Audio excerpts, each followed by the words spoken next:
Good morning. আমি সুমন। আমার চ্যানেলে সবাইকে ওয়েলকাম। আজকে একটা মাংস রেসিপি চলে এসেছি তোমাদের সাথে শেয়ার করতে।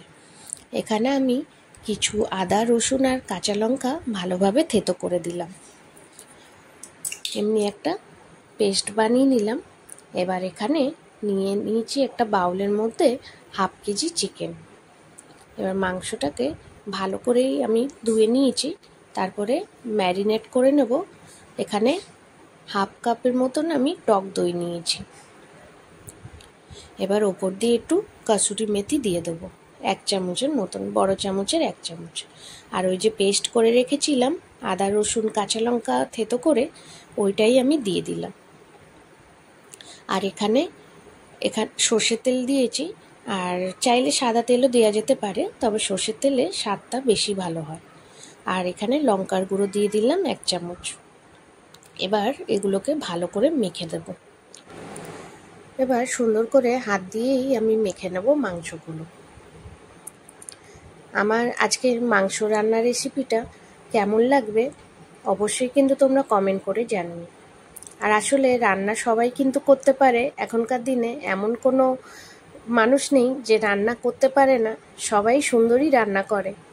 আর সেই রান্না আমিও চেষ্টা করি একটু ভালোভাবে করতে, আর সেটাই চলে আসি তোমাদের সাথে শেয়ার করতে।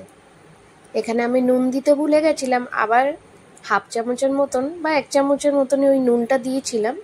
দিয়ে এবার ম্যারিনেট করে রেখে দিলাম 1 ঘন্টার জন্য। এবার এখানে কিছু আমন্ডস আর কাজু নিয়েছি। এগুলোকে আমি ভালো করে জলে ধুয়ে ভিজিয়ে রেখে দিলাম 1 ঘন্টার জন্য। এদিকে আমি কিছু ড্রাই এমনি গোটা মশলা নিয়ে নিয়েছি। আমি এখানে ভিডিওতে মেনশন করেছি কি কি নিয়েছি, ওগুলোই আমি ভালো করে শুকনো কড়াইতে একটু ড্রাই রোস্ট করে নেব। ড্রাই রোস্ট করে সুন্দর করে এই মশলাটা আমি মিক্সার জারে গুঁড়ো করে নেব। এই মশলাটাই আসলে এই পুরোপুরি মাংসর রান্নাতে কি ইনগ্রিডিয়েন্টস বলতে পারে। এই মশলার জন্যই মাংসর আসল স্বাদটা হয়। হয়ে গেছে ড্রাই মশলা। এবার এটাকে আমি সুন্দর করে গুঁড়ো করে দেব। দেখেন গুঁড়ো হয়ে গেছে। এবার একটা আমি জায়গায় ঢেলে রেখে দেব।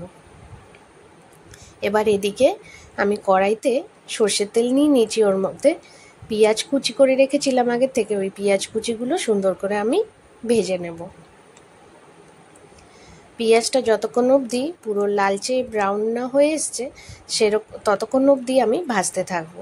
আর সামান্য একটু নুন অ্যাড করব, যাতে তাড়াতাড়ি পেঁয়াজগুলো নরম হয়ে যায়। পেঁয়াজ ভাজতে ভাজতে ওদিকে বাদামের খোসাগুলো ছাড়িয়ে নেই। ওই যে আমন্ডসগুলো আমি ভিজিয়ে রেখেছিলাম, ওগুলোর খোসাগুলো ছাড়িয়ে দিতে হবে। আর আমন্ডসগুলো আসলে আর একটু বেশি ভিজলেই ভালো হয়, তাহলে খোসা ছাড়াতে সুবিধা হয়। কিন্তু এখানে আমার ওই 1 ঘন্টাই ভেজানো হয়েছিল। এদিকে পেঁয়াজটাও হালকা হালকা বাদামি হয়ে আসছে। আর পুরো বাদামি রঙের হয়ে গেলে ওর মধ্যে আমি দিয়ে দেব ম্যারিনেট করা মাংস। এবার এই মাংসটা দিয়ে সুন্দর করে আমি কষাতে থাকবো।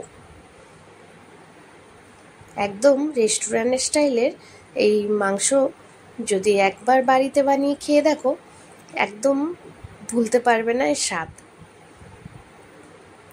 এতটাই টেস্টি হয়।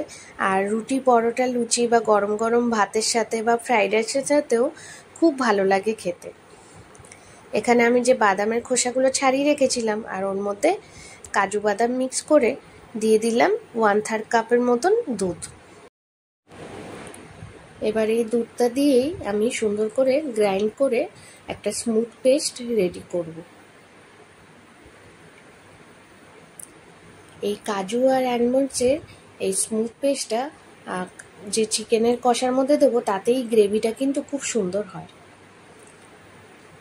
এদিকে চিকেনটা কষা কষা হতে থাকছে, আর পুরোপুরি যখন মশলা থেকে তেলটা ছেড়ে আসবে ওর মধ্যে, তখন ওই যে কাজু আর আমন্ডসের স্মুথ পেস্টটা দিয়ে দেব। এটা দিয়ে আবার আমি কষাতে থাকবো।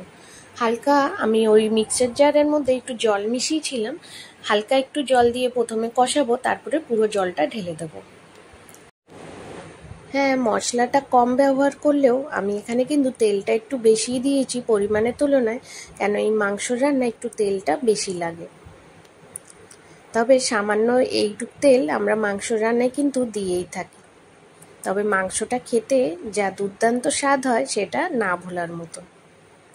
ওই মিক্সার জারেই আমি সামান্য জল আবার মিশিয়ে দিয়েছিলাম, ওই মশলার যে জলটা আমি দিয়ে দিলাম।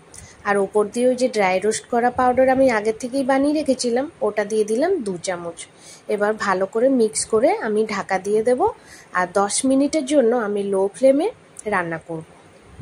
মাংসটা একদমই রেডি হয়ে গেছে, মানে সেদ্ধ হয়ে গেছে।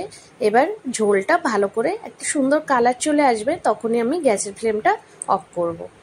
আর অফ করার আগেই ওপর দিয়ে একটু কাসুরি মেথি আর ওই যে ড্রাই রোস্ট করা যে প্রথম থেকেই গুঁড়ো পাউডারটা ছিল ওটা দিয়ে দিলাম, আর একটু কাঁচা লঙ্কা কুচি দিয়ে আমি ঢেকে রেখে দেব। দেখেন একদম এখানে রেডি হয়ে গেছে চিকেন মহারানি। আজকের রেসিপিটা কেমন লাগলো অবশ্যই কিন্তু তোমরা কমেন্ট করে জানিও। আর যদি আমার রান্নার ভিডিওটা ভালো লাগে তাহলে কিন্তু চ্যানেলটিকে সাবস্ক্রাইব করে আমার পাশে থেকো, আর একটা লাইক শেয়ার করে দেবে। তোমাদের সবাইকে অনেক অনেক ধন্যবাদ, যারা যারা আমার রান্নার ভিডিও প্রতিদিন দেখো তাদেরকে অসংখ্য ধন্যবাদ। আবার পরে দেখা হবে একটা নতুন রান্নার ভিডিওর সাথে। ততক্ষণ অবধি সবাই সুস্থ থাকবে, ভালো থাকবে, আর অবশ্যই অনুরোধ রইল আমার চ্যানেলটিকে সাবস্ক্রাইব করে আমার পাশে থাকবে।